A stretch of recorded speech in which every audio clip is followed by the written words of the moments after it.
للہ رب العالمین والصلاة والسلام علی سید المرسلین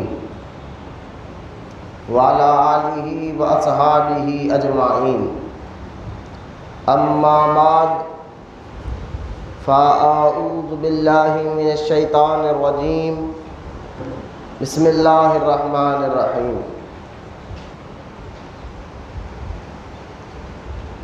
اذ جاءکم من فوقکم ومن اسفل منکم وإذ زغت الأبصار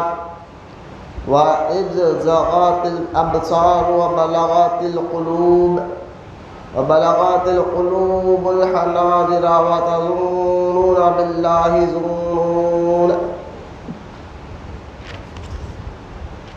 بالله الظنون آمنت بالله صدق الله العلي العظيم وقال الله تعالى في شأن حبيبه الكريم إن الله وملائكته يصلون على النبي يا أيها الذين آمنوا صلوا عليه وسلموا تسليما اللهم صل على سيدنا ومولانا محمد معدن الجود والكرم وعلى آله وبارك وسلم صلاة وسلام عليك يا رسول الله صلى الله تعالى عليه وآله وصحبه وسلم اما بعد ہر تعریف اور بڑائی صرف اللہ تعالیٰ کے لیے ہے جو سارے جہان کا مالک ہے، مختار ہے اور جو سارے جہان کا پالنہار ہے۔ میں اس بات کی گواہی دیتا ہوں کہ اللہ تعالیٰ کے سوا کوئی عبادت کے لائق نہیں، وہ ایک ہے، اس کا کوئی ساتھی اور شریک نہیں۔ اور میں اس بات کی بھی گواہی دیتا ہوں کہ آپ کے اور ہمارے پیارے آقا اور مولا حضور پرنور رحمت عالم نور مجسم حضرت سیدنا محمد مصطفیٰ احمد مجتبیٰ صلی اللہ تعالی علیہ وآلہ وصحبہ وسلم اللہ تعالیٰ کے آخری رسول اور اس کے برگزیدہ بندے ہیں۔ اللہ تعالیٰ حضور اکرم نور مجسم رحمت عالم صلی اللہ تعالی علیہ وآلہ وصحبہ وسلم پر، اہل بیت، صحابہ کرام، تابعین اور تبع تابعین، اولیاء امت پر قیامت تک بکثرت رحمتیں اور برکتیں نازل فرماتا رہے۔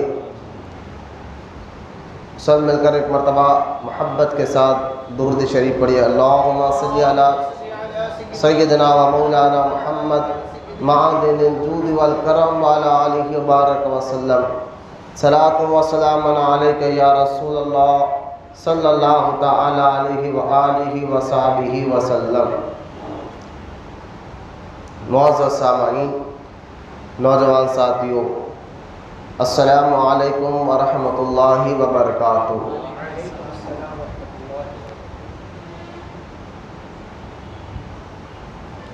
یہ ذی القعدہ کا مہینہ، جس کو ہم خواجہ بندہ نواز کا بھی مہینہ کہتے ہیں ہمارے حیدرآباد دکن میں، اور اس مہینے کا یہ آخری جمعہ ہے۔ تو انشاءاللہ تعالی اس مہینے میں، یعنی ذی القعدہ کا جو یہ مبارک مہینہ چل رہا ہے، اس مہینے میں جو ہے ایک عظیم و شان جنگ ہوئی تھی ہمارے اسلام میں حضور کے دور مبارکہ میں۔ اس جنگ کو جنگ خندق کہتے ہیں۔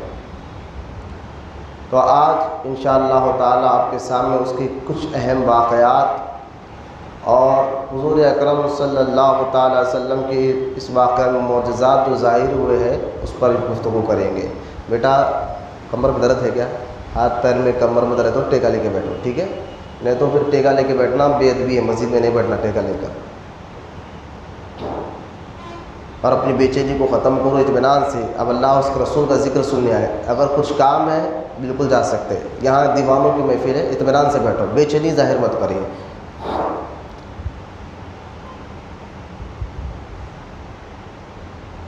تو جنگ خندق کیا ہے, کیوں ہوئی, ایک مسلمانوں کو جاننا جنگوں کے بارے میں کیوں ضروری ہے, اور آج کیا وہ مسئلہ ختم ہو گیا ہے, تو اس پر انشاءاللہ آج ہم گفتگو کریں گے. لیکن پہلے میری عادت ہے کہ بیان کرنے سے پہلے درود پاک کے متعلق کچھ اہم باتیں آپ کے سامنے سناتا ہوں, تاکہ آپ کے اندر جذبہ اور شوق پیدا ہو. کوئی بھی چیز اگر انسان کرتا ہے تو اس کے اندر پہلے جذبہ ہوتا ہے, شوق پیدا ہوتا ہے, اس کے بعد وہ کام وہ کرتا ہے. اور جب اس کو پتہ چلتا ہے کہ فلاں چیز میں فائدہ ہے تو کام کو اور زیادہ کرنے کی کوشش کرتا ہے. درود پاک ایک ایسا وظیفہ ہے جس سے اللہ تعالیٰ دونوں جہاں کے مشکلوں اور مصیبتوں کو ختم فرماتا ہے. جیسا کہ ایک حدیث مبارکہ میں ہے, حضرت سیدنا سعد بن سہل رضی اللہ تعالیٰ عنہ صحابی رسول فرماتے ہیں, میں اور میرے ایک ساتھی حضرت سیدنا ابو طلحہ رضی اللہ تعالیٰ عنہ, ہم دونوں حضور کے گھر کے باہر بیٹھے تھے حضور کے انتظار میں. اتنے میں اللہ کے رسول علیہ الصلوۃ والسلام اپنے گھر سے باہر تشریف لائے اور آپ کا چہرے پہ خوشی کے آثار محسوس ہو رہے تھے. سرکار علیہ الصلوۃ والسلام کا مبارک چہرہ, اس پر خوشی کے آثار نظر آ رہے تھے. چہرے کو دیکھ کر محسوس یہ ہو رہا تھا کہ سرکار آج بہت خوش ہے. تو ہم نے, حضرت سعد بن سہل فرماتے, ہم نے اور ابو طلحہ نے پوچھا, یا رسول اللہ صلی اللہ علیہ وسلم, آج آپ کے چہرے پر زیادہ خوشی کے آثار نظر آ رہے, اس کی وجہ کیا ہے؟ تو اللہ کے رسول علیہ الصلوۃ والسلام نے فرمایا, اے ابو طلحہ, ابھی اللہ تعالیٰ کے پاس سے جبریل میرے پاس آئے تھے. اللہ کے فرشتے جبریل علیہ السلام میرے پاس آئے تھے اور انہوں نے مجھ سے کہا کہ یا رسول اللہ صلی اللہ علیہ وسلم, جو آپ کا امتی, آپ کا غلام, جو آپ پر ایک مرتبہ درود پڑھتا ہے, اللہ تعالیٰ اس کے 10 گناہوں کو معاف فرما دیتا ہے اور اس کو 10 نیکیاں بھی عطا فرماتا ہے اور اس کے 10 درجات کو بلند بھی کر دیتا ہے.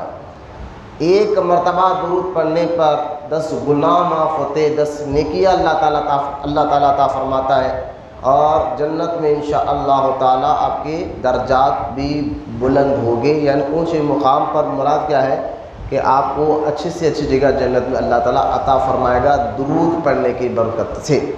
تو لہٰذا درود پاک کی بے شمار برکتوں میں سے ایک برکت اور سن لیجئے. ابھی آپ نے سنا کہ گناہ معاف ہوتے ہیں اور نیکیاں ملتے ہیں, لیکن میں نے کہا آپ کو درود ایک ایسا وظیفہ ہے, دونوں جہاں یعنی دنیا اور آخرت دونوں جہاں کی مشکلوں کو اللہ تعالیٰ درود پڑھنے والے کے دونوں جہاں کی مشکلوں کو ختم فرما دیتا ہے. اب آخرت میں تو نیکیاں ہونا چاہیے زیادہ سے زیادہ, تو درود پڑھنے والے کو اللہ تعالیٰ زیادہ سے زیادہ نیکیاں عطا فرماتے رہتا ہے. جذب القلوب ایک کتاب کا نام ہے, جذب القلوب. اس کو لکھنے والے حضرت شاہ عبد الحق محدث دہلوی رضی اللہ تعالیٰ عنہ. یاد رکھنا چاہیے ان کا احسان خاص طور ہندوستان کے مسلمانوں پر بہت بڑا ہے, جن کی مزار مبارک انڈیا دہلی میں موجود ہے. نام حضرت شاہ عبد الحق محدث دہلوی رضی اللہ تعالیٰ عنہ.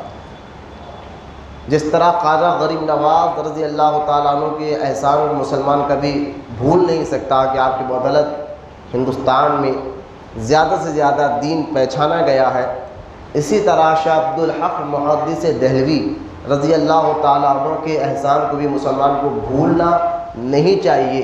وہ اس لیے کہ آپ نے ہندوستان میں آ کر مسلمانوں میں حدیث کے علم کو پہچان کرایا.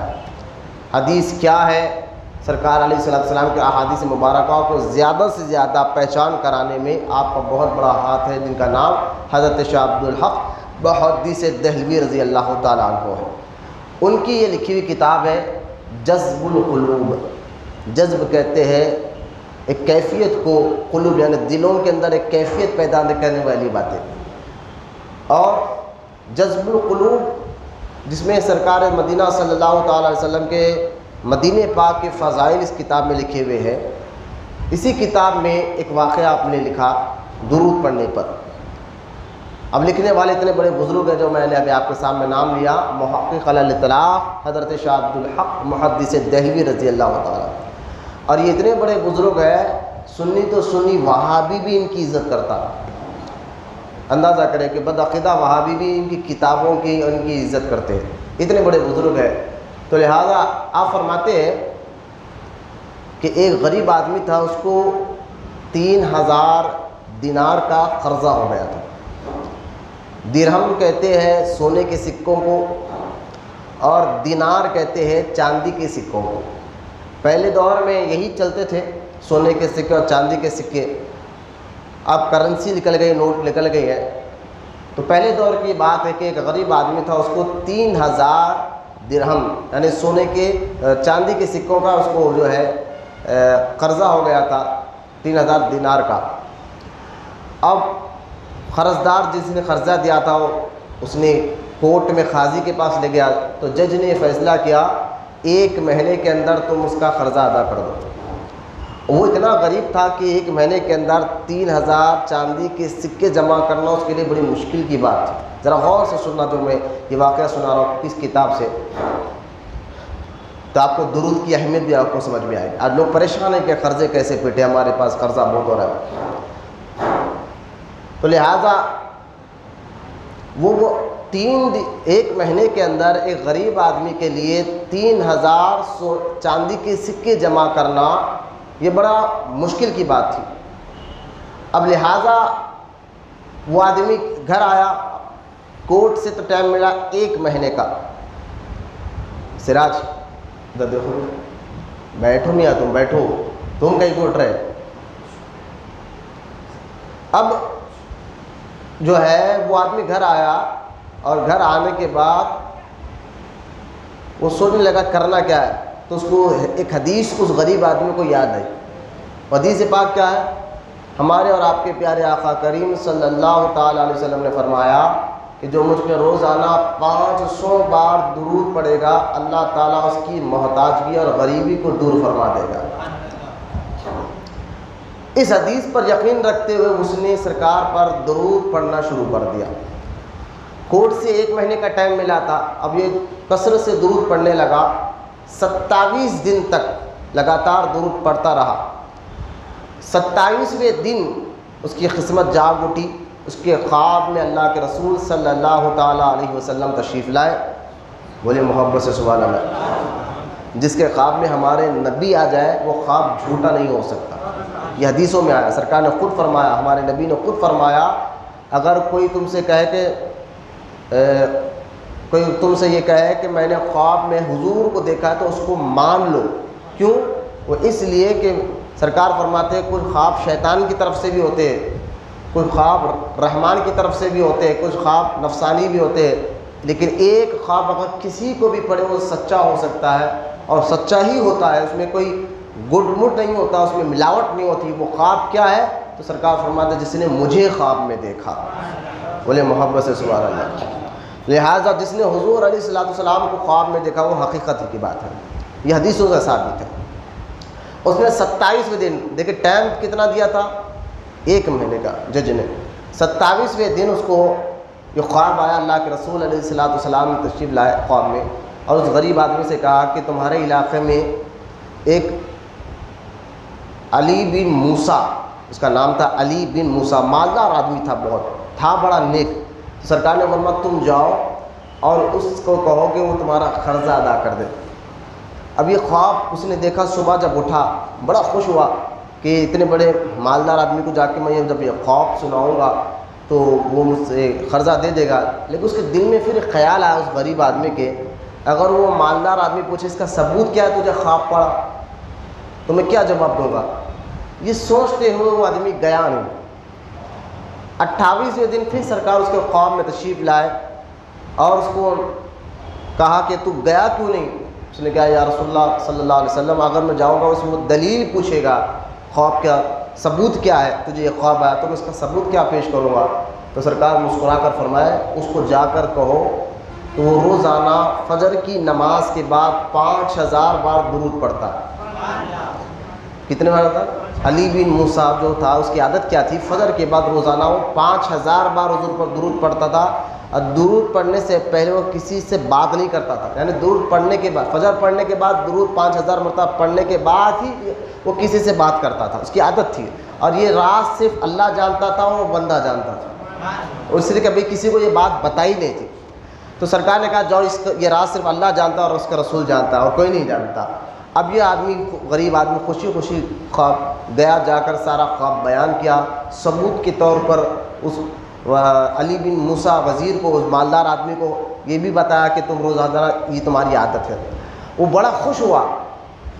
اب ایک مومن کے لیے، ایک عاشق رسول کے لیے اتنی پیاری بات ہے کہ سرکار خود اس کے دیکھ رہے ہیں اور اس کے پاس حاجت مندوں کو بھیج رہے ہیں، مدد کا اس کو موقع دے رہے ہیں، تو یقیناً ایک مومن، ایک عاشق رسول کی مزاج تو بڑی خوش ہوگی۔ وہ بڑا خوش ہوا، خوش ہو کر اس نے 3000 چاندی کے سکے اس کو دیا کہ جاؤ یہ قرضہ دے دو، اور 3000 ایکسٹرا دے کر کہا میری طرف سے یہ تحفہ رکھ لو تاکہ تم اس 3000 چاندی کے سکوں سے کوئی نیا کاروبار، حلال کاروبار شروع کر لینا۔ اور کہا کہ جب بھی کوئی مشکل آ جائے تو اس آدمی نے کہا میرے پاس آنا، میں اپنے حیثیت کے مطابق تمہاری مدد کرتے رہوں گا۔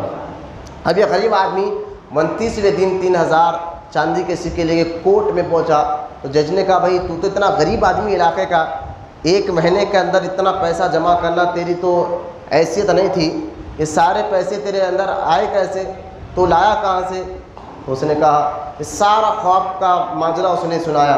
تو جج نے کہا کہ کام کرو، جب سرکار نے تجھے آ کر خواب میں اتنی بڑی بشارت دی ہے تو جج کہتا ہے اے غریب آدمی تیرا قرضہ میں اپنی طرف سے اس کو دے دوں گا، کیونکہ اس دور میں جج بھی مسلمان ہوا کرتے تھے، وہ کہنے کا قاضی میں تیرا قرضہ ادا کر دوں، لیکن قرضدار جس کو قرضہ لینا تھا وہ کہنے لگا جب سرکار نے اس کو خواب میں آ کر اتنی بڑی بشارت دی تو میں بھی اس کا قرضہ معاف کر دیتا ہوں۔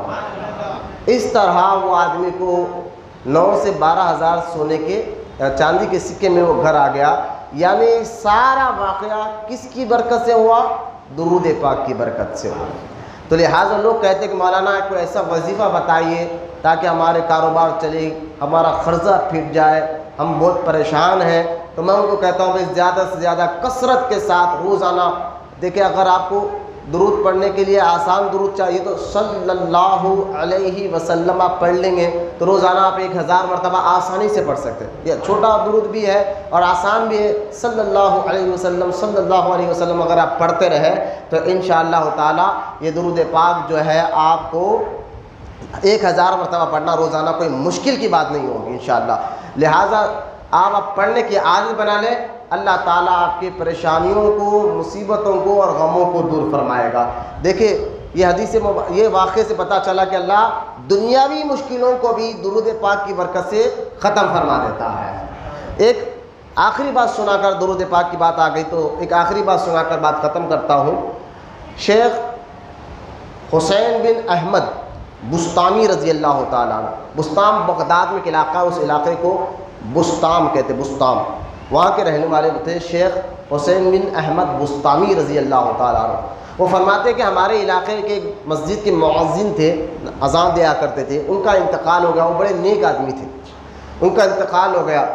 تو میں نے، وہ اللہ کے ولی کہتے ہیں شیخ حسین بن احمد بستامی فرماتے ہیں کہ میں نے اللہ تعالیٰ سے دعا کی اے اللہ جو ہمارے علاقے کے مسجد کے مؤذن صاحب کا انتقال ہوا ہے میں خواب میں ان کو دیکھنا چاہتا ہوں۔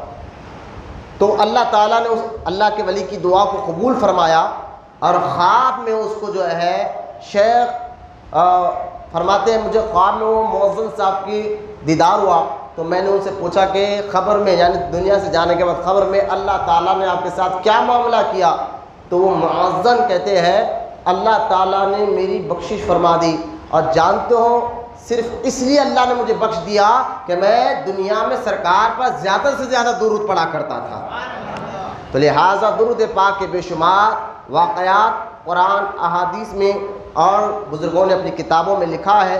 آپ درود پاک میں اس لیے واقعہ سنا رہا ہوں تاکہ آپ کو جذبہ اور شوق پیدا ہو، آپ کثرت سے درود پڑھتے رہیں، پھر آپ اس کی بہاریں اور اس کی برکتیں آپ کو سمجھ میں آئیں گی۔ اللہ تعالیٰ سے دعا، اللہ ہم تمام کو کہنے سننے سے زیادہ عمل کی توفیق عطا فرمائے۔ آئیے محبت اور عقیدت کے ساتھ، کوئی خاموش نہیں بیٹھے گا، کوئی آ رہا ہے بیٹھ رہا ہے، میری طرف نظر رکھے اور پیار سے اور آقا کریم صلی اللہ تعالی علیہ وسلم کی بارگاہ میں سمر کر بلند آواز سے درود پاک پڑھیے۔ اللہم صلی علی سیدنا و مولانا محمد معدن الجود والکرم وعلی آلہ وبارک وسلم، صلاۃ و سلام علیک یا رسول اللہ صلی اللہ تعالی علیہ وسلم۔ تو آج ذی القعدہ کا یہ لگاتار آخری جمعہ ہے اس مہینے کا، اور ہم نے لگاتار 4 جمعے تک اس مسجد میں الحمدللہ کے فضل سے قیامت کی نشانیوں پر بات کی ہے، جو انٹرنیٹ پر یوٹیوب پر موجود ہے۔ 4 جمعے الحمدللہ میں نے قیامت کی چھوٹی نشانیاں اور بڑی نشانیاں کیا اس پر بات کی ہے۔ آج کا جمعہ کیونکہ میں نے کہا نا یہ ذی القعدہ کا مہینہ ہے، اور اس مہینے میں ایک عظیم واقعہ جس کو جنگ خندق کہا جاتا ہے، یہ بہت عظیم جنگ تھی، اور اس جنگ اس فیصلے کے بعد پھر مکہ کے کفار و مشرکین پھر وہ مسلمانوں پر دوبارہ حملہ نہیں کر سکے، تو لہٰذا آج کا موضوع اور آج کی ٹاپک جو ہے جنگ خندق ہے۔ لیکن اس کو سمجھنے سے پہلے کچھ بنیادی باتیں ہیں جو آپ کو سمجھنا ہوگا۔ اب آپ کے ذہن میں سوال آ سکتا ہے کہ جنگ کے واقعات کیوں یہ واقعات، جنگ کیا ہے؟ پہلے اس کو آپ سماعت فرما لیں۔ ایک ہے غزوہ، ذرا ذہن میں نام رکھیں، 2 چیزیں ہیں، ایک کہتے ہیں غزوہ اور ایک کہتے ہیں سرایا۔ غزوہ اور سرایا۔ غزوہ کیا ہے؟ جس جنگ میں ہمارے آقا کریم صلی اللہ تعالی علیہ وسلم خود تشریف لے کر گئے صحابہ کے ساتھ، اس کو غزوہ کہتے ہیں۔ بولے محبت سے سبحان اللہ۔ جس جنگ میں ہمارے نبی خود تشریف لے گئے دشمنوں سے لڑنے کے لیے، اس جنگ کو غزوہ کہتے ہیں۔ اور جس جنگ میں حضور گئے نہیں بلکہ صحابہ کو بھیجا، اپنے غلاموں کو بھیجا، اس کو سرایا کہتے ہیں۔ ٹھیک ہے، اب کتنے جنگیں ہوئی حضور کے دور میں، یعنی کتنے غزوات ہوئے اور کتنے سرایا ہوئے؟ غزوہ کس کو کہتے ہیں، سرایا کس کو کہتے ہیں، میں نے بتایا۔ تو غزوہ حضور کے دور میں ٹوٹل 27 غزوات ہوئے۔ کتنے ہوئے؟ غزوہ اس کو جس کو حضور خود تشریف لے کر گئے، 27 غزوات ہوئے، اور 43 سرایا ہوئے، جس میں حضور گئے نے اپنے صحابہ کو بھیجا اپنی زندگی میں دشمنوں سے لڑنے کے لیے۔ 43 سرایا، 27 غزوات ہوئے۔ اب سنیں آپ، ان 27 غزوات میں جس میں حضور خود تشریف لے کر گئے دشمنوں سے لڑنے کے لیے، ان 27 غزوات میں سے صرف 9 غزوات میں جنگ ہوئی دشمنوں کے ساتھ۔ کتنے غزوات میں؟ 27 میں سے 9 غزوات ایسے ہوئے جس میں دشمنوں کے ساتھ مسلمانوں کی جنگ ہوئی۔ باقی جتنے غزوات میں حضور گئے تھے اس میں سے بات چیت میں مسئلہ ٹھنڈا ہو گیا۔ بولے محبت سے سبحان اللہ، کیونکہ آقا ہمارے رحمت للعالمین ہے نا۔ یہ جنگ کب نوبت ہے میں ابھی بتاؤں گا کہ کس صورت میں سرکار نے ہاتھ میں تلوار اٹھائی تھی، آپ سن کر حیران ہوں گے۔ آج بچوں کو بھٹکایا جا رہا ہے کہ اسلام معاذ اللہ تلوار کی زور پر پھیلا، اس طرح کی بکواس کر کر بچوں کے ذہنوں میں، کالج میں پڑھنے والے، اسکول میں پڑھنے والے بچوں کے ذہنوں میں یہ بات بٹھا رہے جائے۔ میں آپ کو بتاؤں کہ سرکار نے دشمن سے لڑنے کے لیے تلوار کس عمر میں اٹھائی ہے، آپ کی عقلیں حیران ہو جائیں گی، آپ پریشان ہو جائیں گے کہ کس حد تک سرکار نے برداشت کرنے کے بعد، اور سرکار نے اسلام پھیلانے کے لیے تلوار نہیں، ظلم کو مٹانے کے لیے تلوار اٹھایا، غلط کو مٹانے کے لیے۔ تو لہٰذا اب دیکھیے آج بھی ہر کوئی اپنے ملک میں جا کر، اب دیکھیں امریکہ کی بات لے لیں، اب لوگ کہتے ہیں اسلام تلوار کے زور پر پھیلا، کتنے کو نہا کے قتل کیا گیا، ایسا نہیں ہے۔ 27 غزوات میں سے صرف 9 غزوے ایسے ہوئے جس میں حضور نے جنگ کی دشمنوں کے ساتھ، اور اس 9 جنگوں میں دشمن کتنے مرے گئے آپ انگلیوں پہ گن سکتے ہیں، یعنی زیادہ قتل کار ہیں۔ 9 جنگ ہوئی ہے، اس 9 جنگ میں آپ دشمن کتنے جو ہے قتل ہوئے ہیں آپ انگلیوں پہ گر سکتے ہیں۔ لیکن آج امریکہ جو فلسطین میں معاملہ کر رہا ہے، دمشق میں، سیریا میں کر رہا ہے، ہزاروں لاکھوں لوگ ناحق کے مر رہے ہیں، بچوں کو مارا جا رہا ہے، بوڑھوں کو مارا جا رہا ہے، عورتوں کو مارا جا رہا ہے، تو اصل ظلم تو یہود اور نصارہ کر رہے ہیں مسلمانوں پر، اور ہم پر الزام لگایا جاتا ہے کہ ہم نے جو ہے معاذ اللہ تلوار کے اس بل بوتے پر اسلام کو آگے بڑھایا، ایسا نہیں ہے، کیونکہ آپ تاریخ اٹھا کر دیکھیں، جس بھی غزوے میں سرکار گئے آپ نے اپنے صحابہ سے پہلے تاکید کر دی تھی کہ عورتوں پر ہاتھ اٹھانا نہیں ہے، بچوں پر ہاتھ اٹھانے کا نہیں ہے، جو تمہیں دیکھ کر بھاگے اس کے پیچھے بھاگ کر بھی مت مارو، جو تم سے لڑ رہے ہیں اسی سے لڑو۔ یہ سرکار نے اپنے پہلے سے تربیت دی تھی صحابہ کرام کو، جو تم سے لڑنے آئے روبارو اس سے لڑو، باقی کہ جو تم کو دیکھ کر بھاگ رہا ہو عورتوں بچوں پر تو دور کی بات ہے۔ سرکار نے فرمایا جو جنگ میں آ کر تم کو دیکھ کر بھاگ گئے اس کے پیچھے ہی بھاگ کے مت مارو۔ میرے آقا علیہ الصلوۃ والسلام کی تو ایسی تعلیمات تھی۔ تو خیر غزوہ کس کو کہتے ہیں، سرایہ کس کو کہتے ہیں، یہ بات سمجھنا آپ کے لیے ضروری تھا، تو میں تاکہ یہ آنے والے باتیں آپ کو سمجھ میں آ جائے۔ ایک تو غزوہ سرایہ آپ کو سمجھنے کے بعد اہم بات آپ کو سمجھانا یہ چاہتا ہوں کہ دیکھیں ہمارے اور آپ کے پیارے آقا کریم صلی اللہ تعالیٰ علیہ وسلم نے اعلان نبوت، سرکار نے جب اپنے نبی ہونے کا جو اعلان کیا وہ 40 سال کی عمر میں کیا۔ کتنے سال کی عمر میں؟ سن مل کر کتنے سال کی عمر میں؟ لیکن ہمارے نبی اس وقت بھی نبی تھے جب آدم علیہ السلام بھی پیدا نہیں ہوئے تھے۔ یہ بھی عقیدہ رکھنا ضروری ہے، کیونکہ وہابیہ کہتے ہیں بدعقیدہ، آپ کہتے ہیں وہابیوں سے فاتحہ درود کا جھگڑا ہے نا، یہ لوگ اپنے بچوں کو اپنے مدرسوں میں سمجھا رہے ہیں کہ معاذ اللہ نبی کو خبر ہی نہیں تھی 40 سال کی عمر تک ہمارے نبی کو، یہ وہابی کہتے ہیں 40 سال کی عمر تک نبی کو یہ بات معلوم ہی نہیں تھی کہ وہ نبی ہے بول کر، ان کو بعد میں معلوم ہوا 40 سال کی عمر کے بعد اللہ کے بتانے سے کہ میں نبی ہوں۔ یہ وہابیوں کا عقیدہ، اور ہم اہل سنت و جماعت کا عقیدہ اور بالکل درست عقیدہ ہے۔ صحابہ کا بھی یہی عقیدہ تھا، جو اکثر میلاد کے مہینے آپ یہ حدیث پاک سنتے ہوں گے، آپ پھر سے سنیں تاکہ ایمان آپ کا تازہ ہو جائے۔ حضرت جابر بن عبداللہ رضی اللہ تعالیٰ عنہ فرماتے ہیں حضور سے میں نے خود پوچھا کہ یا رسول اللہ آپ یہ بتائیے کہ اللہ نے آپ کو نبی کب بنایا تھا؟ دیکھو محمد سے بولے سبحان اللہ۔ صحابہ کا عقیدہ وہی مسلمانوں کا عقیدہ، وہی سنیوں کا عقیدہ۔ سرکار علیہ الصلوۃ والسلام سے ایک صحابی پوچھ رہے آپ نبی کب بنے؟ چاہتے تو حضور یہ کہتے اے جابر تم بھی مکے میں پیدا ہوا ہو، میں بھی پیدا ہوا ہوں، میں پیدا ہونے سے پہلے کیا تھا، کیا کر رہا تھا، مجھے کیا معلوم؟ ایسا بول سکتے تھے؟ میں تو تمہاری طرح ایک عام آدمی ہوں، آپ پیدا ہونے سے پہلے کہاں تھے، کیا کر رہے تھے، آپ کو کیا علم ہوگا؟ یہاں عام آدمی ہمیں کیا علم ہوگا؟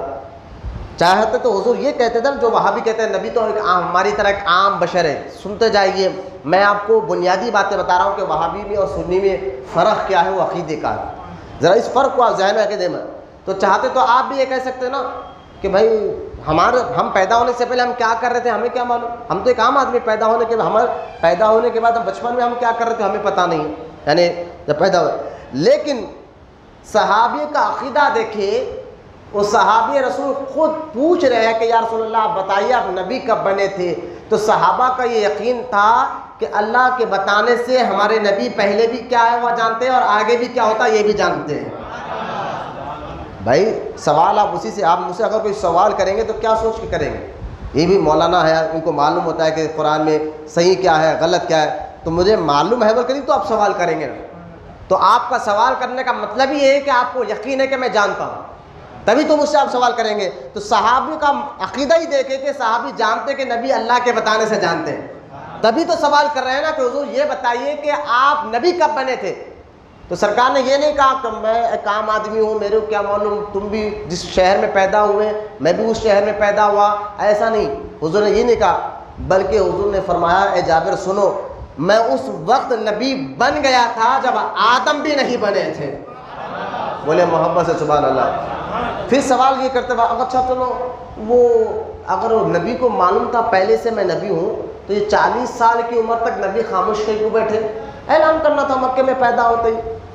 لیکن پہلے یہ سوال کا جواب میں دوں گا آپ کو، وہابی ایسے سوال کر کے بچوں کو بھٹکاتے ہیں، اس کا جواب میں آپ کو دوں گا، لیکن یاد رکھیں میں نے کیا کہا، نبی پیدائشی طور پر نبی ہوتا ہے، یہ تو یہ حدیث مبارکہ، تو بعض وہابی کہتے ہیں یہ حدیث ضعیف ہے، ہم اس حدیث کو نہیں مانتے، کہتے نہیں ضعیف حدیث ہے بھائی پرانی ہے، اس میں کوئی طاقت نہیں ہے، یہ حدیث ہم نہیں مانتے۔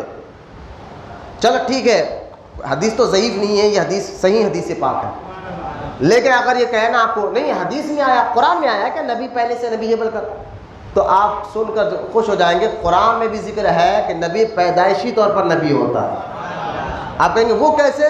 تو آپ عیسیٰ علیہ السلام کا واقعہ قرآن میں خود اللہ تعالیٰ نے بیان فرمایا کہ جب عیسیٰ علیہ السلام، کیونکہ بی بی مریم کے بیٹے عیسیٰ علیہ السلام، غور سے سننا ذرا، بی بی مریم کے بیٹے ہیں، اور حضرت بی بی مریم کا نکاح نہیں ہوا تھا لیکن عیسیٰ علیہ السلام پیدا ہو گئے۔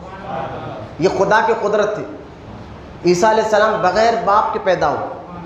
اب بی بی مریم بڑی نیک، پاکیزہ، عابدہ، طیبہ، طاہبہ عورت تھی بی بی مریم۔ حضرت زکریا علیہ السلام کی یہ بہن بھی ہوتی ہے رشتے میں، اور یہ ان کی ماں بی بی مریم کے والد حضرت عمران اور ان کی والدہ نے دعا کی تھی کہ اللہ ہمیں اولاد نہیں ہے، اولاد دے، اگر تو ہمیں اولاد دے گا تو ہم پہلی اولاد کو تیرے نام میں دے دیں گے، یعنی تیری راہ میں دے دیں گے۔ تو آپ کی دعا قبول ہوئی، لیکن بیٹے کی جگہ بیٹی پیدا ہوئی، لیکن دعا کی تھی، اللہ والے تھے، نبیوں کی اولاد میں سے حضرت عمران، انہوں نے کہ ہم دعا تو کر رہے تھے، انہوں نے کیا کیا، اپنی اس بیٹی مریم کو مسجد اقصی جو مسلمانوں کا پہلا کعبہ ہے فلسطین میں، وہاں پر ان کو کیا کیا، وہاں دے دیا کہ آپ یہاں پر رہیے، اور ساری زندگی آپ ذکر الہی میں اللہ کی یاد میں گزاری، اسی مسجد اقصی میں ایک روم کے اندر اب اللہ کی عبادت کرتی تھی۔ اور سن کر حیران ہو جائیں گے، یہ بی بی مریم جو عیسیٰ علیہ السلام کی والدہ ہے، یہ آپ کی زندگی کے یہ واقعات ہے کہ آپ کے پاس بن موسم کے پھل آپ کے روم کے اندر رکھے ہوئے ہوتے ہیں، جیسے کہ اب یہ آم کا موسم ختم ہو رہا ہے، دبکالا ہے، یعنی اب دوسرا موسم سردی کا آئے گا، پانی کا، لیکن اس میں آم نہیں رہیں گے، لیکن بن موسم کے پھل آپ کے اس مسجد کے جو کعبہ تھا مسلمانوں کا مسجد اقصی، اس میں جو روم تھا اس کے اندر بغیر موسم کے پھل بھی رکھا کرتے تھے۔ تو حضرت زکریا علیہ السلام آ کر ایک بار اپنی بہن سے پوچھتے ہیں یہ بن موسم کے پھل آپ کے روم میں آتے کہاں سے؟ تو بی بی مریم نے کہا کہ اصل بات یہ ہے کہ اللہ تعالیٰ جنت سے بھیجتا ہے۔ یہ سورہ مریم میں اس کا ذکر ہے، میں یہ جو قرآن یہ واقعہ سنا رہا ہوں یہ قرآن سے سنا رہا ہوں۔ بی بی مریم کا اس واقعے کو سورہ مریم بھی آپ پڑھ سکتے ہیں، اور سورہ ال عمران میں بھی اللہ تعالیٰ نے اس واقعے کا ذکر فرمایا۔ تو لہٰذا میں آپ کو سمجھانا چاہتا ہوں، ایک بہت دور سے گھیرا ڈالتے آ رہا ہوں آنے والی گفتگو تاکہ آپ کو آسانی سے سمجھ میں آ جائے۔ حضرت بی بی مریم نے کہا کہ اللہ جنت سے بھیجتا ہے، یہ ذکر ہے قرآن میں، خود بی بی مریم یہ الفاظ کہہ رہے۔ تو حضرت زکریا علیہ السلام کہتے ہیں ہاں، یہ زکریا علیہ السلام نبی ہے، نبی کہتے جب جنت سے تیرے پاس اللہ جنت سے پھل بھیجتا ہے، تو زکریا علیہ السلام کی عمر 90 سال تھی اس وقت، کتنے سال تھے، لیکن آپ کو بیٹا نہیں تھا، اولاد نہیں تھی۔ زکریا علیہ السلام نے دعا کی وہاں ٹھہرے جس روم میں بی بی مریم تھی، اللہ کی نیک بندی، اللہ کے محبوب بندی تھی، اس جگہ پر ٹھہر کر حضرت زکریا علیہ السلام نے دعا کی کہ اللہ یہ وہ جگہ ہے، اس جگہ میں بی بی مریم یہاں بیٹھ کر تیری عبادت کرتی ہے، اور اس جگہ پر تو جنت سے ان کے لیے پھل بھیجتا ہے۔ تو زکریا علیہ السلام دعا کرتے کہ اے اللہ میری اس دعا کو قبول فرما اور مجھے ایک بیٹا عطا کر دے۔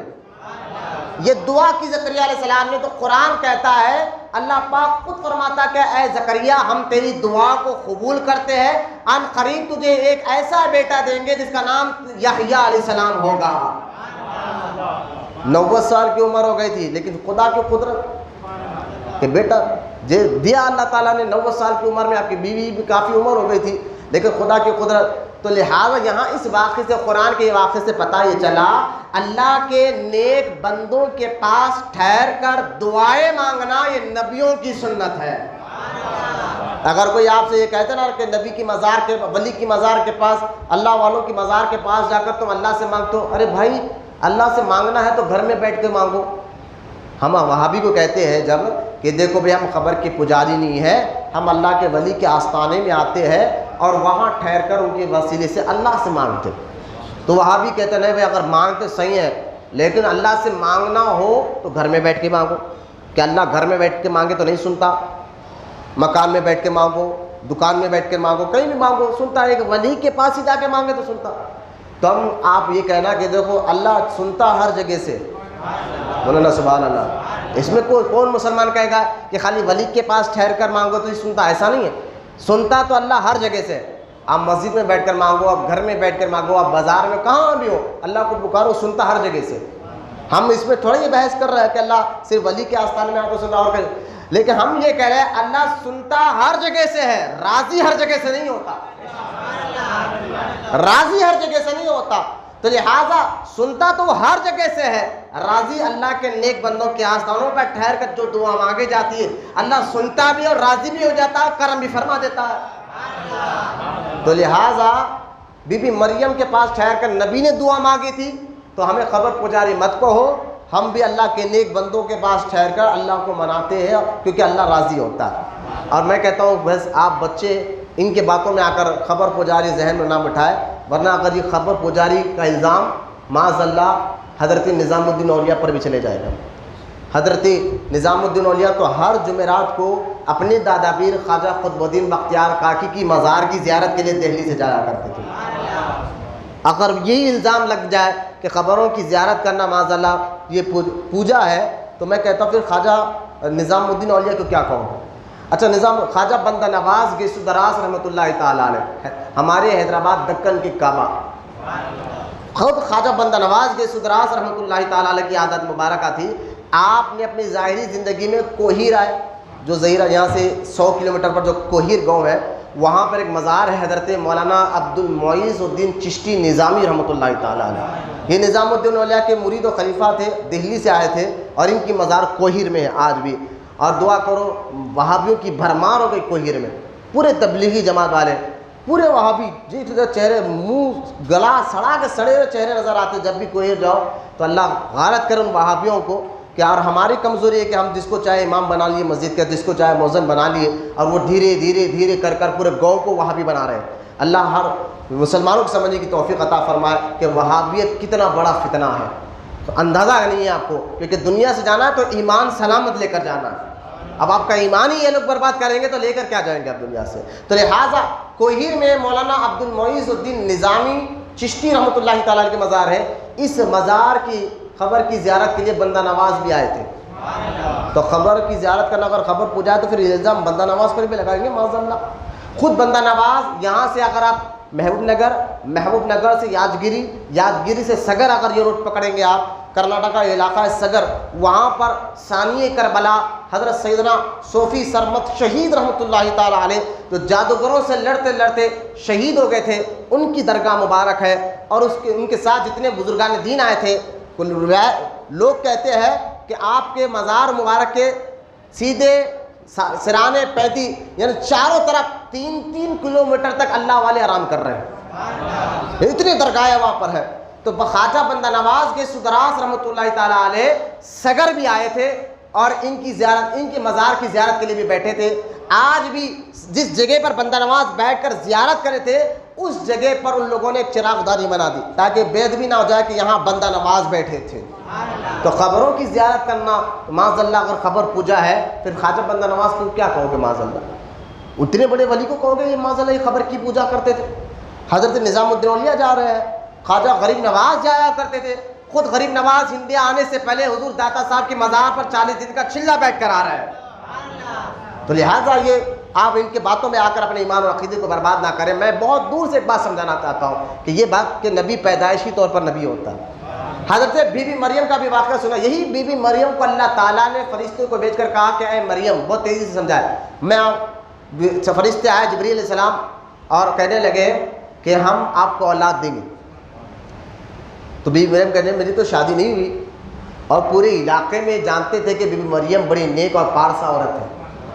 بھائی جس مسجد میں اگر بیٹھ کر عبادت کر رہے ہیں کونے میں اور ساری جوانی عبادت میں گزار رہے ہیں، تو محلے میں تو بات مشہور ہوگی نا، علاقے میں بات تو مشہور ہوگی کہ فلاں علاقے میں ایک بڑا، تو بی بی مریم مشہور ہو گئی تھی پورے علاقے میں کہ بڑے پارسا نیک، اور کیونکہ ان کا خاندان میں اوپر تک حضرت عمران اور ان کے والد، یہ پورا ان کا خاندان بھی اس علاقے میں مشہور تھا کہ یہ نیک لوگ ہیں، ان کے بیٹے، تو خاندان بھی بڑا نیک پارسا تھا۔ تو وہ فرشتے آ کر کہنے لگے ہم آپ کو اللہ کے حکم سے اولاد دینے کے آئے۔ تو وہ بی بی مریم کہتے ہیں میں تو بغیر کوئی مرد مجھے آج تک چھیا نہیں، میں نے کسی غیر مرد کو دیکھا نہیں، پھر اولاد کیوں ہوگی؟ تو اللہ تعالیٰ نے فرشتے سے کہا ان سے کہو کہ یہ اللہ کا حکم ہے اور خدا کی قدرت سے ہوگی۔ یہ کہہ کر اللہ کے حکم سے اس فرشتے نے کچھ پڑھ کر ان کی پیٹ پر پھونکا، حمل ٹھہر گیا۔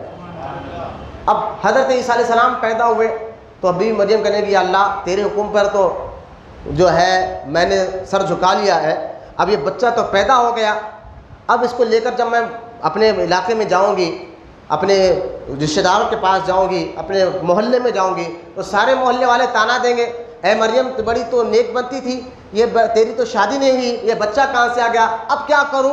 تو اللہ تعالیٰ نے ان کے دل میں القاء کیا، فرما کہ مریم اگر تجھ سے کوئی عورتیں پوچھے کہ بچہ کس کا ہے تو خاموش رہنا اور اس بچے کی طرف اشارہ کر دینا اور کہنا اسی بچے سے پوچھ لو یہ کس کا ہے۔ حضرت مریم وہ بچے کو لے کر آئی، وہ بچہ کون تھے؟ عیسیٰ علیہ السلام۔ اب دیکھیں ابھی پیدا ہوئے 1 گھنٹہ ہوا یا 2 گھنٹے ہوئے، وہ بچے کو لے کر مارکیٹ میں آئے، لوگ تانا دینے لگے، آپ نے فرمایا میں خاموش ہوں، چپ کا روزہ میں نے رکھا ہے، جو بھی سوال کرنا اس بچے سے پوچھو۔ سارے لوگوں نے آ کر اب دیکھیں یہ کیا کر رہے ہیں، نبی پیدا ہوتے ہیں کہ نبی کیسے ہوتے ہیں؟ میں نے کہا عیسیٰ علیہ السلام، خود قرآن میں اللہ ذکر فرما رہا ہے کہ سارے لوگ آ کر حضرت عیسیٰ علیہ السلام سے پوچھتے ہیں کہ تیری ماں تو خاموش ہے، بچے تو بتا تو کہاں سے آیا ہے؟ تو عیسیٰ علیہ السلام، قرآن کہتا ہے عیسیٰ علیہ السلام اللہ کے حکم سے بول اٹھے، 1 دن کا بچہ یا 1 گھنٹے کے بچے ہیں، بول اٹھے اور یہ کیا کر رہے ہیں کہ لوگوں اللہ نے مجھے نبی بنا کر کتاب دے کر بھیجا ہے۔ مجھے بتائیے جب عیسیٰ علیہ السلام پیدائشی طور پر نبی ہو سکتے ہیں تو ہمارے آقا تو عیسیٰ سے بھی افضل اور اعلیٰ ہے۔ ان کے بارے میں یہ کہنا کہ یہ تو ہمارے نبی کو پتہ ہی نہیں تھا کہ 40 سال کی عمر تک وہ نبی ہے یا نہیں ہے۔ تو لہٰذا یہ وہابیوں کے میں عقیدے سے آپ کو ساتھ ہی ساتھ اشار کرنا چاہتا ہوں، بد عقیدوں سے ہمارا جنگ کیوں ہے؟ کیوں ہم کہتے ہیں کہ ان کے پیچھے نماز مت پڑھو؟ کیوں ہم کہتے ہیں کہ ان کے ساتھ مت جاؤ؟ کیوں ہم کہہ رہے ہیں کہ ان کی جماعتوں میں مت جاؤ؟ کہ یہ لوگ کا عقیدہ یہ ہے کہ معاذ اللہ ہمارے نبی کے بارے میں یہ کہتے ہیں کہ 40 سال کے بعد وہ نبی بنے۔ اب سوال یہ کرتے ہیں اچھا چلو تمہارے نبی پیدائش، ہمارے نبی بھائی الحمدللہ، تمہارے نبی ہے بھی نہیں، وہ ہمارے نبی ہیں الحمدللہ، سب سے اعلیٰ وہ اولا ہمارا نبی، سب سے والا وہ والا وہ ہمارا نبی، خلق سے اولیاء، اولیاء سے رسول اور رسولوں سے اعلیٰ ہمارا نبی۔ یقیناً یہ وہابی کس کا کلمہ پڑھتے ہیں ہمارے کو نہیں معلوم، کس کو تم نبی مانتے ہمارے کو نہیں معلوم۔ اگر جس واقعی تم ہمارے نبی کا کلمہ پڑھتے پھر ان کی عزت بھی کرتے، ان سے محبت بھی کرتے۔ لہٰذا اگر کوئی وہابی کہے اچھا ٹھیک ہے 40 سال کی عمر کے بعد پھر اعلان کیوں کیا؟ اگر پیدائشی طور پر نبی تھے تو 40 سال تک سرکار خاموش کیوں رہے؟ تو سنو اس میں حکمت یہ تھی، اس کی وجہ یہ تھی کہ عرب کا جو ماحول تھا، مکے کا جو ماحول تھا اور اتنا پرفتن ماحول تھا، اتنا گندا ماحول تھا، ارے عورتوں کو بیچا جاتا، ماں کو بیٹا ماں کو بیچ دیتا چند شراب کی ایک بوٹل کے لیے۔ یہ ماحول تھا حضور کے اعلان آنے سے پہلے، مکہ کا ماحول بتا رہا ہوں، شراب کے بوٹل کے لیے بیٹا ماں کو بیچ دیتا اور بیوی کو بیچ دیتا، شوہر بیوی کو بیچ دیتا شراب کے لیے، یہاں تک اگر کسی گھر میں بچی پیدا ہوتی اس کو زندہ دفن کر دیتے، چھوٹی چھوٹی بات پر لڑائی جھگڑے ہوتے، کعبے کا طواف ننگا ہو کر کرتے، یعنی انسان تو تھے، انسانیت ان کے اندر سے ختم ہو گئی تھی، بد اخلاقی اتنی پھیل گئی تھی، کیونکہ عیسیٰ علیہ السلام کو جب اللہ تعالیٰ نے دنیا سے اٹھا لیا نا تو عیسیٰ علیہ السلام کو آسمانوں سے اٹھانے کے 500 سال بعد ہمارے نبی پیدا ہوئے، بولے محبت سے سبحان اللہ۔ عیسیٰ علیہ السلام کو آسمانوں سے اٹھانے کے 500 سال بعد، جب 500 سال کا جو دور گزرا، اتنا عیسیٰ علیہ السلام کے جانے کے بعد اب کوئی ان کو سمجھانے والا نہیں تھا، کوئی نبی نہیں تھا، تو لہٰذا یہ من مانی چاہے چوری، ڈاکہ زنی، شراب، زنا، جوا، مارم پٹی یعنی جھگڑا، سارا عام بات تھی مکہ میں۔ ایسے ماحول میں ہمارے نبی پیدا ہوئے، بولے نا سبحان اللہ۔ اور 40 سال تک سرکار نے اپنے اخلاق، اپنی مزاج، اپنی بات چیت اور اپنے اخلاق سے اب سوچے نا بھائی، چاروں طرف محلے کا محلہ بگڑا ہے۔ آج اگر کوئی گلی میں کوئی شرابی رہتے تو ہم وہ گلی میں کرائے کا گھر نہیں لیتے، ارے رکو بھائی سب شرابیاں ہوتے ہیں، جواڑیاں وہاں رہتے ہیں، زانیاں، روڈیا، پہلوانا وہاں رہتے ہیں، تو ہم اس گلی میں مکان لینے کے لیے ڈرتے ہیں، اس جگہ پہ جانے کے لیے ڈرتے ہیں، اور اپنے بچوں کو بھی کہتے ہیں وہاں نہیں جانا کیونکہ بوروں کی صحبت۔ لیکن حضور جب پیدا ہو رہے ہیں، سارے مکہ کا حال یہ تھا کہ میں آپ کو بتا رہا ہوں، لیکن اس ایسے ماحول میں ہمارے نبی اور ہمارے نبی کا خاندان بڑے اخلاق والا تھا، بولے نا سبحان اللہ۔ اور ہمارے نبی نے 40 سال تک ایسے ماحول میں، جن کی ذہنیت کیسی تھی میں نے ابھی بتایا کہ شراب کے باٹل کے لیے ماں اور بیٹی کا سودا کر دیتے تھے، ایسے گندے ذہن کے لوگوں کے بیچ میں 40 سال رہ کر سرکار نے پہلے اپنے آپ کو منوایا۔ تو سارے لوگ مکے کے لوگ، ابھی ہمارے نبی تو اعلان نہیں کیا تھا کہ میں نبی ہوں، لیکن سرکار نے اپنی مزاج، اخلاق اور کردار سے اپنے کام کر کر ایسا بتایا کہ 40 سال کی عمر تک آپ تاریخ کی سیرت کی ہر کتاب پڑھ کر دیکھیں، سیرت ابن ہشام ہو، مدارج نبوہ ہو، البدایہ والنہایہ کی ابن کثیر کی کتاب ہو، سارے جو ہے نا سیرت نگاہوں نے یہ بات لکھی کہ ہمارے نبی جب پیدا ہوئے 40 سال کی عمر تک مکے میں رہے، لیکن اعلان نہیں کیا میں نبی ہوں، جانتے پہلے تھے، جانتے تھے میں نبی ہوں، اعلان نہیں کیا، اعلان اس لیے نہیں کیا، 40 سال کی عمر تک سرکار خاموش رہے اور اپنے عادات اپنے کام سے ایسا لوگوں کو متاثر کیا کہ ایسے ماحول میں سارے مکے کے لوگ اگر اسے پوچھا جاتا اس پورے مکے میں سب سے زیادہ سچا انسان کون ہے، سب سے زیادہ ستھرا انسان کون ہے، سب سے زیادہ اچھے اخلاق والا انسان کون ہے، تو سارے مکے کے بدماش ہو، آوارہ قسم کے لوگ ہو، سب ایک زبان ہو کر کہتے تھے اگر اس مکے میں سب سے زیادہ پیارے اخلاق والا، سب سے زیادہ اچھے حسن اخلاق والا اگر کوئی ہے تو محمد رسول اللہ کی ذات مبارکہ ہے۔ بولے محبت سے سبحان اللہ۔ تعریف تو وہ ہے نا جو اپنے تو کرتے ہیں لیکن ساتھ میں دشمن بھی کرے، یہ اچھا ہے، بولو نا سبحان اللہ۔ اپنے تو کرتے ساتھ میں روڈی پہلوان بھی کرے، یہ اچھا ہے۔ تو لہٰذا ایسی عادت بن کر سرکار نے اپنی مزاج کو بتایا، مکے میں پہلے اپنے آپ کو منوایا، کیونکہ سرکار جو ذمہ داری لے کر آئے تھے وہ اللہ کے ایک ہونے کی۔ اب یہ ذمہ داری دینا ہے، اگر کوئی بات بولنا ہے تو بولنے سے پہلے اگر کوئی میں آپ کو بات بتاؤں تو آپ کہتے بھائی کون یہ بات بول رہا ہے، تو آپ کہیں گے مولانا بولے، تو لہٰذا جو آدمی جتنا بولنے سے پہلے اس کی بات کو سمجھنے سے پہلے اس کو دیکھا جاتا ہے اس کی عادت کیسی ہے، اس کی مزاج کیسی ہے، کبھی جھوٹ بولا، کبھی اس نے دھوکہ دیا ہے، کبھی اس نے گالی دیا ہے۔ اگر کوئی محلے میں ایسا آدمی مل جائے نہ اس نے کبھی جھوٹ نہیں بولا، شراب نہیں پیتا، زنا نہیں کرتا، نمازی ہے، پرہیزگار ہے، تو اگر وہ آدمی کوئی بات بولے تو سارا محلہ بولتا ہے بھائی یہ میں اتنے سال سے اس کو دیکھ رہا ہوں، اس نے کبھی جھوٹ نہیں بولا، کبھی دھوکہ نہیں دیا ہے، کبھی اس نے کوئی ایسا غلط کام نہیں کیا، تو سارے محلے والے کہتے ہیں اس کی بات کو ماننا چاہیے۔ تو لہٰذا اب سارا شہر کہہ رہا ہے اگر اس شہر میں سب سے زیادہ سچا انسان کون ہے تو وہ محمد عربی محمد رسول اللہ کی ذات مبارکہ ہے۔ بولے محبت سے سبحان اللہ۔ تو 40 سال تک سرکار خاموش اس لیے رہے، ایسے لوگوں کو پہلے منوائے کہ سوچو کہ میں کون ہوں، بولو نا سبحان اللہ۔ پہلے منوایا سرکار نے اپنے آپ کو، اور منوانے کیونکہ ذمہ داری اتنی بڑی تھی سرکار کو یہ بولنا تھا کہ اللہ ایک ہے، لا الہ الا اللہ سے سچی بات کیا ہو سکتی، اس سے زیادہ سچی کیا اللہ کے لیے۔ تو سارے مکے کے لوگ خدا کو چھوڑ کر غیروں کی عبادت کر رہے تھے، لیکن سرکار نے پہلے اپنے کو منوایا۔ جب سارے شہر والوں کو یقین ہو گیا اور آپ کو لوگ صادق الامین کہنے لگے، اپنی امانتیں حضور کے پاس رکھاتے تھے، تو لہٰذا جب یقین ہوگا اس وقت سرکار نے فرمایا لوگوں میں تمہارے ساتھ بچپن سے 40 سال کی عمر تک رہا ہوں، کبھی تم نے مجھے دیکھا کچھ غلط کام کرتے ہیں؟ سارے لوگوں نے کہا نہیں، بلکہ ہم نے آپ سے زیادہ سچا کسی کو نہیں دیکھا، آپ جو بولتے ہیں سچ بولتے ہیں، جو کرتے ہیں سچ کر کر بتاتے ہیں، لہٰذا کبھی آپ کو جھوٹ بولتے ہیں ہم نے نہیں دیکھا۔ تو لہٰذا حضور نے فرمایا میں جو بولتا ہوں مانو گے؟ سارے لوگوں نے کہا ہاں مانیں گے، بلا جھجک مانیں گے، کیونکہ آپ کی زبان سے کبھی جھوٹ ہم نے سنا نہیں ہے۔ تو لہٰذا سرکار نے فرمایا تھا یا ایھا الناس توبوا لا الہ الا اللہ، لوگوں جس بتوں کی عبادت کر رہے ہو ان کو چھوڑو، یا ایھا الناس لوگوں اللہ کی عبادت کرو جو ساری کائنات کا پالنے والا خالق وہ ایک ہے۔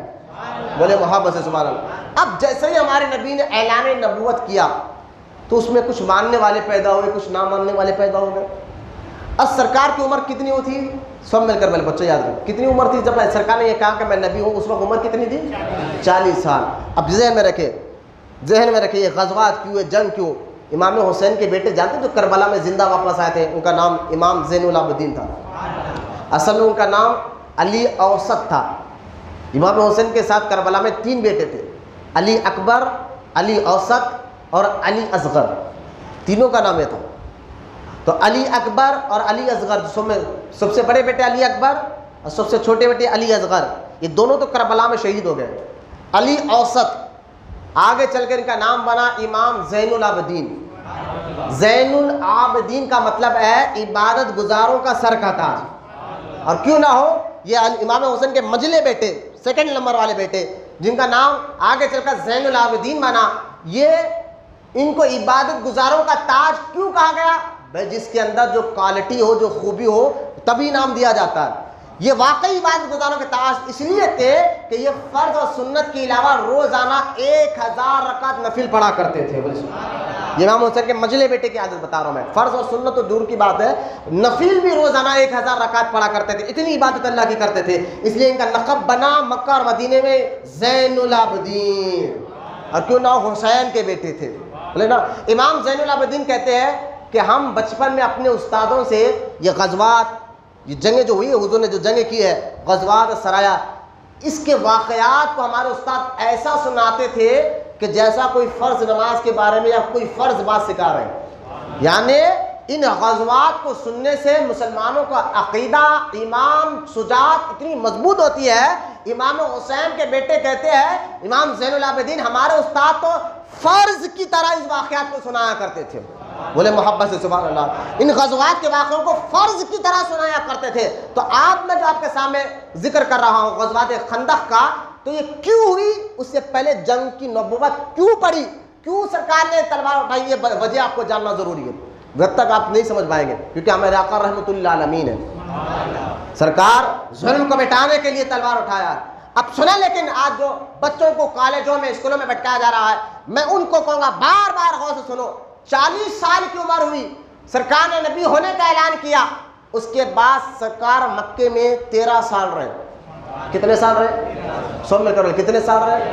ان 13 سال نبی ہونے کے بعد اعلان کرنے کا 13 سال مکے میں رہے. کتنی عمر ہو گئی؟ 53 سال ہو گئے نا. 13 سال کی زندگی اگر آپ جا کر کتابوں میں پڑھیں گے تو آپ کی آنکھوں سے آنسو نکل جائیں گے. ان 13 سالوں میں مکے میں سرکار کو بہت ستایا گیا. سرکار جاتے تو راستے میں کانٹے بچھا دیتے دشمن, سرکار خاموش ہے. جو مسلمان کلمہ پڑھ لیتا نا تو مکے میں اس کی پراپرٹی کھینچ لیتے تھے, اس کا گھر, پیسہ, زمین, زیادت. لیکن وہ مسلمان بھی تو پکے مسلمان تھے, اللہ رسول پر یقین کرنے والے. وہ کہتے جو جانا ہے جائے, لیکن حضور کا دامن نہ چھوڑے. میں کہتا ہوں یہ عقیدہ اگر آپ کا مضبوط ہو جائے, پھر دیکھیں قرآن میں ان کا ذکر بھی کیسا آیا ہے. آج وہ صحابہ اکرام کا مقام و مرتبہ بھی کیا ہے. حالات کو دیکھ کر کبھی سودا نہیں کرنا بچوں, حالات کچھ بھی ہو, ایمان کا سودا کبھی نہیں کرنا چاہیے. صحابہ کی زندگیوں سے یہ واقعات ملتے ہیں, ساری پراپرٹی چلی جاتی لیکن وہ حضور کا دامن نہیں چھوڑتے. ہر طریقے سے 13 سال تک سرکار کو ستایا گیا, صحابہ کو ستایا گیا, یہاں تک کہ سرکار کو 3 سال شعبہ ابی طالب پر قید ہونے پر مجبور کر دیا گیا. 3 سال تک نہ کھانا دیا گیا, نہ پانی دیا گیا. 3 سال تک نہ ان سے بات کیا گیا مکے کے لوگوں نے, نہ سلام, نہ دعا, کچھ نہیں. 3 سال تک شعبہ ابی طالب ایک علاقہ ہے جو 2 پہاڑوں کے بیچ میں حصہ تھا, جو شعبہ ابی طالب کے نام سے مشہور تھا, وہ رہنے پر مجبور کیا گیا. میں آپ کو بتانا یہ چاہوں کتنے تکلیفات دیے گئے حضور کو. یہاں صحابہ کو, کئی صحابہ کو نہ کہ جو مسلمان کلمہ پڑھتا, غریب مسلمان اگر کلمہ پڑھ لیتا تو دشمن کفار مشرک ان کو قتل کر دیتے. صحابہ آ کر کہتے یا رسول اللہ اگر آپ اجازت دینا تو ابھی ہم ان سے لڑیں گے. تو سرکار فرماتے تھے کہ میرے صاحب ابھی اللہ کا حکم نہیں آیا, خاموش رہو, صبر کرو, ابھی اللہ کا حکم نہیں ہے, ہمیں کچھ نہیں کرنا چاہیے. اب دیکھیں 40 سال کے بعد اعلان نبوت کیا, 13 سال تک مکے میں اتنا تنگ کیا, اتنا ستایا, اتنی تکلیفیں دی, یہاں تک کہ اللہ کا حکم آ گیا پیارے آپ مکہ چھوڑ کر مدینہ چلے جاؤ. کتنا دکھ دیا ہو, کتنی تکلیفیں پہنچائی کہ سرکار جس شہر میں پیدا اس شہر کو چھوڑنا پڑا حضور کو. کتنا تنگ کیا سب لوگ, لیکن ابھی جنگ نہیں ہوئی, ایک بھی جنگ نہیں ہوئی. بولو نا سبحان اللہ. ذرا غور کرو, لوگ جو کہہ رہے ہیں نا اسلام تلوار کے زور پر پھیلا, میں سمجھانے کے لیے بہت دور سے سمجھانے کی کوشش کر رہا ہوں. ایک جنگ نہیں ہوئی ہے. اب 13 سال کے بعد سرکار یعنی 53 سال کی عمر میں, 53 ایئر میں, بندہ کی عمر جب 53 سال ہو جائے وہ ادھیڑ عمر کا ہو جاتا ہے, عمر آدھی ختم ہو گئی اس کی. اب سرکار مدینے پاک میں آ گئے اور وہاں آ کر حضور 2 سال ابھی گزرے ہی نہیں. تو یہاں آنے کے بعد بھائی مکے میں رہ کر سرکار اعلان نبوت کر رہے تھے, اعلان نبوت کی تبلیغ کر رہے تھے, وہاں کے لوگوں کو برداشت نہیں ہوا. 13 سال تک تنگ کر دیے, مجبور کر دیا گیا, یہاں تک کہ اللہ کا حکم آیا کہ آپ مکہ چھوڑ کر مدینہ چلے جائیں. حضور مدینہ آ گئے, کیا کہ بھائی ٹھیک ہے تم کو تمہارا شہر مبارک, تم رہو, اب میں مدینہ آتا ہوں. کیونکہ حضور جب تبلیغ کر رہے تھے نا تو کئی لوگ جو حج کرنے کے لیے مدینے سے مکہ آتے تھے, تو آج جہاں شیطان کو مارنے کا علاقہ ہے مینا میں 3 سل ہے, بڑا شیطان, مجلا شیطان, چھوٹا شیطان. جو حاجی جاتے ہیں ان کو یہاں پتھرے مارنا ضروری ہوتا ہے. تو بڑے شیطان کا جو سل لگے ہوا ہے, آج برج بنا دیا وہاں کی حکومت نے. وہاں ایک پیچھے کا حصہ ہے, وہاں ایک مسجد ہے اور اس مسجد کا نام بیت عقبہ ہے. بیت عقبہ ہے، الحمدللہ میں نے دیکھا اس جگہ پر، وہاں جب مدینے سے لوگ حج ہر دور میں رہا، حج کرنا، کعبے کا طواف کرنا ہر دور میں رہا، لہٰذا یہ لوگ کعبے کا لنگے ہو کے طواف کرتے تھے، لیکن ہر کوئی حج کبھی کسی زمانے میں رکا نہیں، کسی زمانے میں حج نہیں رکا، کعبے کا طواف نہیں رکا. لہٰذا آپ غور کریں کئی ہزار سال سے یہ روایت تھی، لیکن جب آپ کہیں گے پھر مسلمان مدینے میں کہاں سے آ گئے، سرکار تو مکے میں تھے 53 سال تک. تو اصل سال میں ایک بار جب مدینے سے کچھ لوگ مکہ آتے تھے تو حضور ان کو بیت العقبہ کی طرف بلاتے، یا جہاں بڑا شیطان کا سل لگا ادھر اوپر پہاڑ کی طرف بلاتے اور ان کو تبلیغ کرتے. تو کئی لوگ حضور سے متاثر ہو کر کلمہ پڑھ چکے تھے، اور وہ سب کے سب لوگ مدینے کے رہنے والے تھے. اب جب مکے میں تنگ کیا گیا، اللہ کا حکم آپ مکہ چھوڑ دیجیے. اب سرکار مدینے چلے گئے، اور وہاں سے پہلے مسلمان تھے ہی، انہوں نے آپ کو اپنا حاکم بنا لیا، کیونکہ مدینہ جو شہر تھا حضور کے دور میں، آج جو جنہوں نے حج کیا یا عمرہ کیا، آج جو مسجد نبوی آپ دیکھ رہے ہیں، جتنی بڑی مسجد نبوی ہے حضور کے دور میں اتنا بڑا خالی شہر تھا. اب تو شہر بہت پھیل گیا ہے، جتنی آج مسجد بنی ہوئی ہے مسجد کے برابر شہر تھا حضور کے دور میں. لہٰذا سرکار مدینے پاک میں آ گئے، اور مدینے میں آ کر یہاں سکون سے تبلیغ کرنے لگے. تو مکے کے کفار مشرکین پھر بھی خاموش نہیں رہے. ارے بھائی ہکال دیا، زیادتیں لے لی، پراپرٹی لے لی مسلمانوں کی، سارے گھر لے لیا، اب تو خاموش ہو جاؤ. نہیں، ان لوگوں نے مدینے کے آس پاس رہنے والے یہودیوں سے تاز باز کر کر جنگ بدر کا واقعہ ہوا، جنگ احد کا واقعہ ہوا، یعنی حضور کو اور حضور کے چاہنے والوں کو تنگ کرنا شروع کر دیا. اب آپ کی عمر اب 2 سال تک خاموش رہے. مدینے میں آ کر آئے تھے 53 سال کی عمر میں، اور یہ 2 سال میں لے گئے. حضور کی عمر کتنی ہوئی؟ 100 مل کر بولے کتنی ہوئی؟ 53 اور 2 55 سال. 100 مل کر بولے کتنے سال؟ 55 سال کی عمر تک بھی ایک جنگ نہیں ہوئی. ارے بولو سبحان اللہ. سمجھو ایک بات میں سمجھانا چاہتا ہوں، جو لوگ آپ کو بھٹکا رہے ہیں نا کہ اسلام تلوار کے زور پر پھیلا ہے. حضور کی عمر ٹوٹل عمر 63 سال ہے، 63 ایئر. اس کے بعد سرکار دنیا سے تشریف لے کر گئے 63 ایئر میں. ابھی حضور کی عمر 55 سال ہو گئی، ابھی ایک بھی جنگ نہیں ہوئی. بولو نا، کیا بنیاد پر کہہ رہے تھے اسلام تلوار کی زور پر پھرا؟ 55 سال کی عمر میں تب اللہ کا حکم آیا، پیارے یہ تو حد سے زیادہ ہو گیا، اب جنگ کرو ان سے. بولو، اب یہ کہنا کہ اسلام تلوار کے زور پر پھیلا، تو ان کو کہنا ہماری نبی کی عمر ہی 63 سال ہے اور 55 سال کی عمر تک سرکار خاموش رہے. ارے یہ عمر میں تو بچے، اگر کوئی جو نا فوج کا جو بڑا کمانڈو بھی ہوتا ہے نا، وہ 50 سال کی عمر میں ریٹائر ہو جاتا ہے.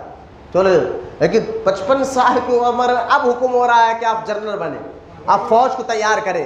اب حکم آ رہا ہے جہاد کرنے کا، کیونکہ معلوم کیا ہوا، جب اللہ کا حکم آ رہا ہے کہ ان سے دشمنوں سے لڑو، تو کتنا اور فل ہم جو حیدرآبادی زبان میں کہتے ہیں حد سے زیادہ تنگ کر رہا ہے، اب ہم خاموش نہیں رہیں گے. تو لہٰذا اس سے اتنے سال سرکار خاموش ہو گئے. 55 سال، اور 55 میں حضور کی ساری زندگی ہے 63 سال، اور 55 سال یعنی 8 سال. یہ 55 میں اگر 63 میں لا لیں تو ٹوٹل 8 سال کی زندگی میں جتنی جنگیں ہوئی ہیں حضور کی دنیا میں، سو وہ جنگ جو ہوئی ہے وہ 8 سال کی عمر کے اندر ہوئی ہے. کتنے سال؟ 8 سال کی جنگ ہے. تو اگر کوئی بھی کہنا اسلام تلوار کے زور پر بنا، ورنہ بے خاموش رہے. ہمارے نبی 55 سال کی عمر میں تک تلوار نہیں اٹھائے، 55 ایئر تک سرکار نے کبھی تلوار نہیں اٹھایا تھا. لوگوں کو پیار و محبت سے سمجھاتے تھے.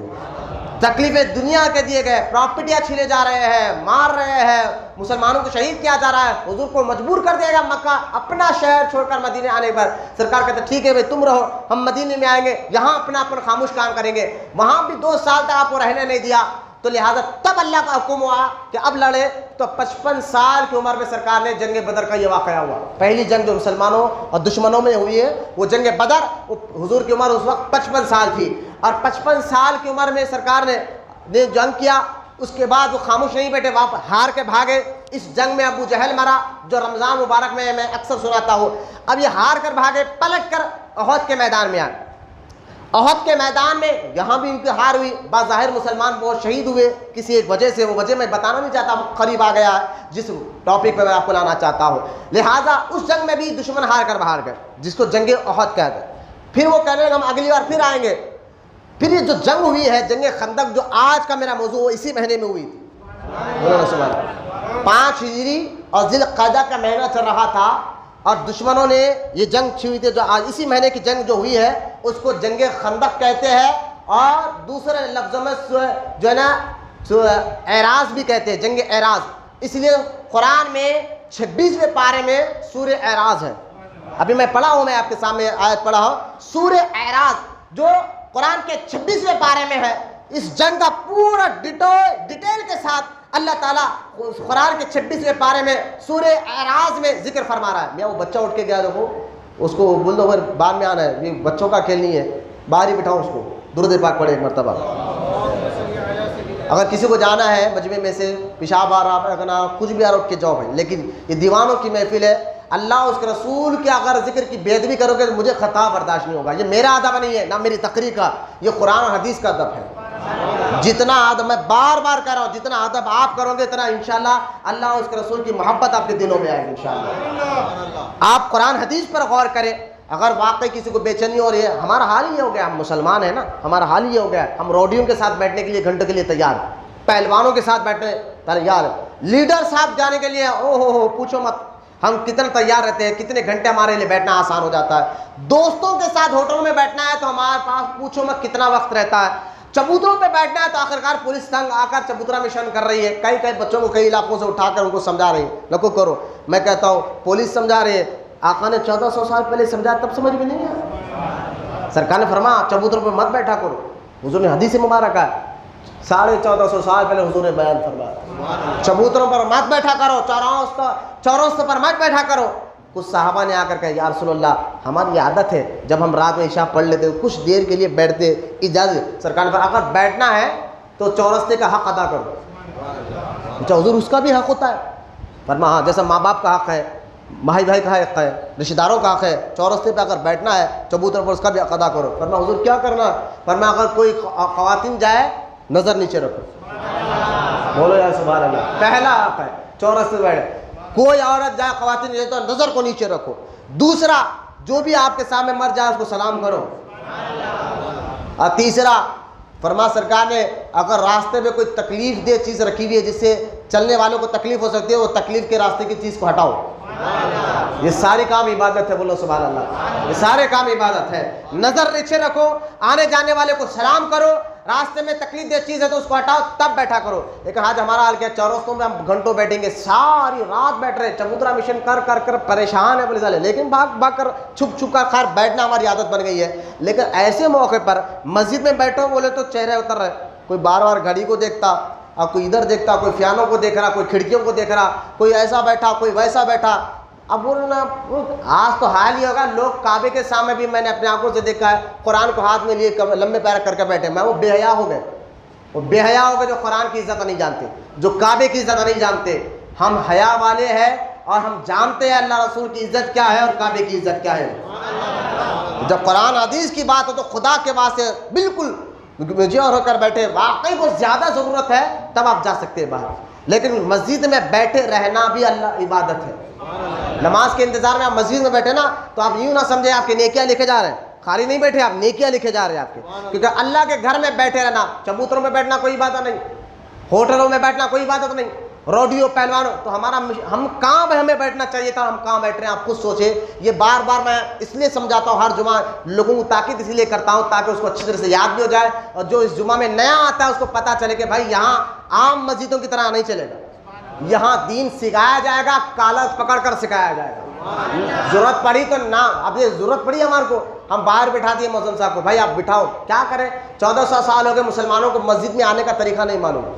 یہ ہم مسلمان ہیں ماشاءاللہ کہ ہمیں مسجد میں کیسے آنا ہے، کیسے بیٹھنا ہے، یہ حضور نے پہلے سکھا دیا تھا، صحابہ جانتے تھے تاوے، لیکن اب یہ دور ایسا آ گیا ہے ان کو تو تھیٹر میں کیسا جانا ہے لائن سے وہ معلوم ہے، شراب کی دکانوں پر کیسے جانا ہے یہ معلوم ہے۔ میں سمجھانے کے لیے بول رہا ہوں، میں آپ پر تاکید نہیں کر رہا ہوں کہ معاذ اللہ، مجھے امید ہے یقین اللہ سے کہ آپ یقیناً آپ تھیٹروں میں نہیں جاتے، آپ شرابی نہیں ہیں، مجھے یقین ہے، میں سمجھانے کے لیے بول رہا ہوں، جو جس دور کو آپ دیکھ رہے ہیں میں بھی دیکھ رہا ہوں، کیونکہ جس شہر میں آپ حیدرآباد میں پیدا ہو، میں بھی الحمدللہ پیدائشی حیدرآبادی ہوں، کوئی کرناٹکا یا مہاراشٹر کے نہیں ہو کہ مولانا یو پی سے آئے میں کرناٹک سے، پیدائشی حیدرآبادی ہوں، جو ماحول کو آپ دیکھ رہے ہیں میں بھی دیکھ رہا ہوں، کہ ہمیں معلوم ہے کہ یہاں کہاں پر لائن لگتی ہے، کہاں جہاں کچھ پیسے لینا ہے یا کہاں پر انٹرویو دینے جانا ہے تو کہاں کیسا جانا ہے، پورا تیار۔ دعوت میں اگر جانا ہے تو پوچھو مت، گھر سے تیار ہوتے ہیں، لیکن مسجد میں آنے تو نہیں،